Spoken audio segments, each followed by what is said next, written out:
ごきげんよう、ベルです。今日も本を読む文学 YouTuber です。ベルちゃんはいつから本を読むようになりましたか？今回は視聴者ノベルズの方からこのような質問をいただいておりますので答えていきます。結構ね、聞かれること多いんですよ。そしていつから本を読んだっていうのは読書のきっかけにも通じるものがあるかなと思いますので、きっかけというのも含めてお話ししていこうと思います。ちなみに皆さんはいつから本を読み始めるようになりましたか？本日の投票カードポチッと押してみてください。私はですね、明確にいつからっていうのはわからないんです。小さい頃から本に親しみのある環境だったんですね。最近母親が部屋の整理をしたら面白いものが出てきたというから何かなって思ったら、じゃじゃん、これわかります？松谷美代子赤ちゃんの本全9冊。懐かしすぎる私の中で一番メジャーだと思っているのがこのいないいないばあなんですけど、見たことある人多いんじゃないですか？見てください、この修復の跡よっぽど気に入ってめくりまくってたんでしょうね。この岩崎千尋さんの絵もまた懐かしいどれも切れてたりセロテープ貼ってあったり汚れてたり、中にはちょっとね鉛筆で落書きされてるのもありましてあんまり読み聞かせが毎晩あったとかいう記憶はないんですけれども、結構本は好きだったみたいですね。ちょうど親戚のお兄ちゃんお姉ちゃんが成長してしまって、今まで読んでた本っていうのがねごっそりいただく機会があって、まあ選びたい放題よ。日本昔話とか、あと漫画で読む古事記とかそういうシリーズあるじゃない、ああいうのとかなぞなぞとか結構好きでした。外とかでも普通に遊んでたと思うんですけど、家の中の娯楽っていうのは本だったと思います。ゲーム機とかあんまなかったからな。今だったらもうずっとスマホやってると思うんですけどだから本読むのはねとても自然なことだったし合ってたんですけれども、与えられたものではなく自主的に読んだっていうのは小学校の読書習慣、あれでこうたくさん冊数を借りるとスタンプだかシールだかそういうのが増えていくっていうシステムで、なんか埋め尽くしたかったんですよね。だから薄い本中心だったとは思うんですけれども、児童文学、例えば魔女子とかわかったさん困ったさん、あと最近プレゼントでいただいたんですけど小さなお化けシリーズとか、これ今読むとそれはそれでとっても温かくしみるのね。そんな感じでね、絵とストーリーっていうのを楽しんでました。だからあんまり課されるものって意味ないなって思っ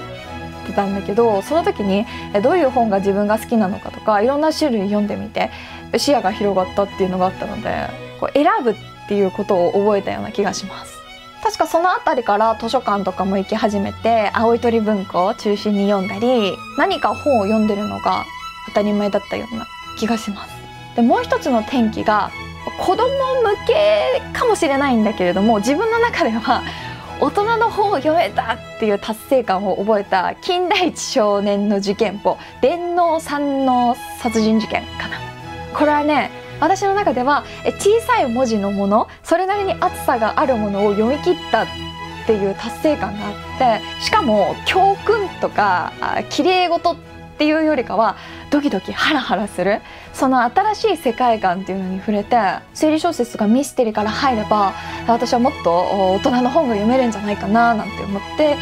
買ってまで読むようになったと思います。そっから今と同じ、いや前の方が勢いがあったかもしれないけれども、毎日のように書店行ってもう平積みされてるやつ全部読みたいっていうモチベーションで読んでました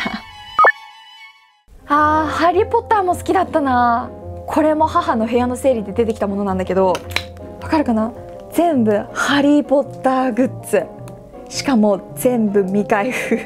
定額出るよねファンレターの返信これで書こうかなカエルチョコ。はい、読書をいつから始めたのかっていうのをまとめますと、もともと読書に親しめる環境っていうのがある程度整っていまして、自然であった。そこから与えられたものではなく、こう自分から選んでいきたいって言った時に、きっかけとして読書習慣があった。難しいと思ってた本が読めた達成感。小学校高学年くらいかな。本当に本を読み始めた時期とも言えるのかもしれません。私の場合なので読書についてで語ったんですけれども、散々時期とかきっかけとか話しておいて申し訳ないんですけれども、私としてはいつ始めた、遅い早い、あとは何がきっかけだったっていうのはあんまり大事なことじゃないと思うんですよね。もちろんね、好きなことに衝撃的な出会いをしたらもっと前から知りたかったとかあるかもしれないですけれども、でも別に今から始めたって何もそのことを知るには遅くないと思うし、きっかけもね、なんか感動する物語とかがあったらそれは素敵かもしれないけれども、気になってたあの子が泳げない人嫌だって思ったから泳いでみたら面白かったとか、そういうのでもねいいと思うんですよ。私の YouTube を始めたきっかけなんて、そしてうまさ下手さも関係ないと思います。じゃあ何が大事かっていうと、私は受動的なきっかけをいかに能動的に楽しめるかっていうことだと思います。その時に好きとか自分っていうのがエネルギーとしてバッて放出されてきらめくと思うんですよ。例えば私であればピアノをね習い事としてやってたんですけれども、それはもちろん好きであって、ただ、レッスンとは別にクラシックピアノではなくジャズやんべってな感じでね、ジャズピアノを1曲仕上げてみたところ、めっちゃくちゃ下手だけどなんか自分らしい気がするとか、しかもそういうのってすごく人を動かす力があると思うんですよね。皆さんもなんか今から挑戦したいこととか興味あることとか、読書以外でもいいのでぜひぜひコメントにて教えてくれると嬉しいです。質問ありがとうございました。皆さんも読書それ以外でも構いません。何か聞きたいことですとか意見などありましたら合わせてコメントください。いやちょっと今日いいこと言っちゃったかな。ちなみに今夜7時ぐらいでこれから晩ご飯なんですけど、おさじさんでカレーを食べてお風呂でチャプチャプしたらもうねんね。すいません、緊急発表。私またまた新聞に載ります。急ではありますが、明日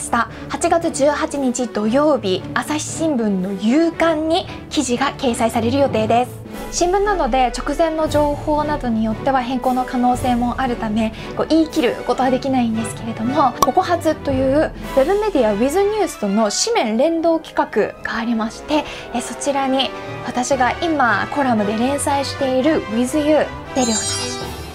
これのまとめの紹介記事が載る予定です。配布される地域は関東圏、そして大阪付近とのことです。で今回夕刊なのでコンビニなどに置いてない場合もあるみたいなんですね。もし購入してくださるという方は朝日新聞の販売店に行くと確実だそうです。以前はインタビュー記事で私の言った言葉っていうのが載ったんですけれども、今回は私が書いた言葉のまとまったものが載る。すごく嬉しいですね。いつも活動を応援してくださってる皆さんのおかげです。本当にありがとうございます。ぜひね、ゲットしたっていう方はハッシュタグノーベルズでツイートしていただければいいねをしまくります。合わせて With News で執筆中の With You、 毎週日曜日の朝に配信をしておりまして、次は3回目。生きづらさを抱える10代へのメッセージとして私の学生生活を振り返り赤裸々に語っています。少しでも力になれたらなと思って一生懸命書いていますので、読んでいただけると嬉しいです。動画概要欄の URL にも貼っておきます。すごく楽しみです。でもなんか尺めちゃくちゃ取っちゃったのでごめんなさい。エンディング。最後までのご視聴ありがとうございます。質問コーナーかな、本に関する雑談など良いなと思ってくださった方、ぜひチャンネル登録高評価よろしくお願いします。それではごきげんよう。お、この大量のハリーポッターグッズどうしたらいいと思いますか？とりあえずウィンガーディアムレビオーサ